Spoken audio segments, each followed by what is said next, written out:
வருவாய்த்துறையில் 16 கோடி ரூபாய் செலவில் புதிதாக 16 வருவாய் வட்டங்கள் ஏற்படுத்தப்படும் என முதலமைச்சர் செல்வி ஜெயலலிதா அறிவித்துள்ளார். இது தொடர்பாக விதியின் 110 கீழ் பேரவையில் அறிக்கை ஒன்றை வாசித்த அவர் இதனை தெரிவித்தார். பல்லாவரம், விழுப்புரம் மாவட்டம் மேல்மலையனூர் மற்றும் கண்டாச்சிபுரம் ஆகிய இடங்களில் புதிய வருவாய் வட்டங்கள் உருவாக்கப்படும் என்று செல்வி ஜெயலலிதா தெரிவித்தார். இதேபோல் எழும்பூர், தண்டையார்பேட்டை, கோவை வடக்கு உட்பட 5 இடங்களில் 1,65 லட்சம் ரூபாய் செலவில் புதிதாக வருவாய் கோட்டங்கள் உருவாக்கப்படும் என்றும் செல்வி ஜெயலலிதா தெரிவித்தார். வருவாய்த்துறையின் சேவை மக்களுக்கு விரைந்து கிடைத்திடும் வகையில் கடந்த 4 ஆண்டுகளில் 4 புதிய கோட்டங்களும் 49 புதிய வட்டங்களும் 59 குறு வட்டங்களும் ஏற்படுத்தப்பட்டுள்ளன.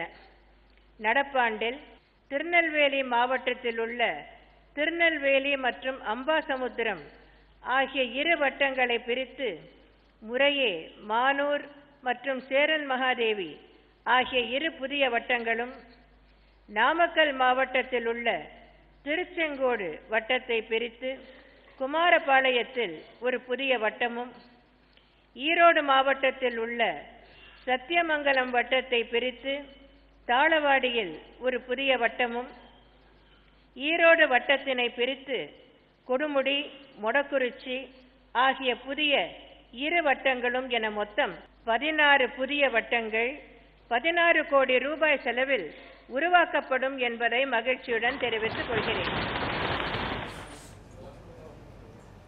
சென்னை கிண்டி தொழிற்பேட்டையில் 100 கோடி ரூபாய் செலவில் அடுக்குமாடி தொழில் வளாகம் அமைக்கப்படும் என்று செல்வி ஜெயலலிதா அறிவித்தார்.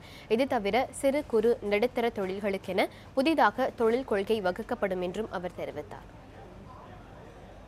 தமிழ்நாட்டினை ஆசியாவின் குறு, சிறு மற்றும் நடுத்தர தொழில் நிறுவனங்களின் தலைநகரமாக உருவாக்கிட குறு, சிறு மற்றும் நடுத்தர தொழில் நிறுவனங்களுக்கான புதிய தொழிற்கொள்கை உருவாக்கப்படும்.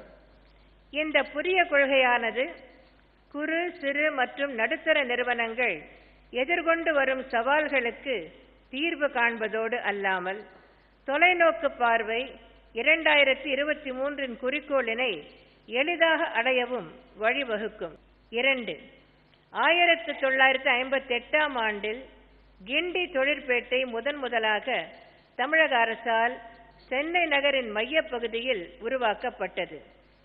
இத்தொழிற்பேட்டையில் கிடைமட்ட விரிவாக்கத்திற்கான நிலம் பற்றாக்குறையாக இருப்பதால் குறு, சிறு மற்றும் நடுத்தர தொழில் நிறுவனங்களுக்கு உதவி செய்வதற்கும், மேலும் கிண்டி தொழிற்பேட்டையில் ஏற்கனவே இயங்கி வரும் நிறுவனங்களின் விடுபட்ட தேவைகளை பூர்த்தி செய்வதற்கும் அடுக்குமாடி தொழில் வளாகம் ஏற்படுத்தி தருவது அவசியமாகிறது.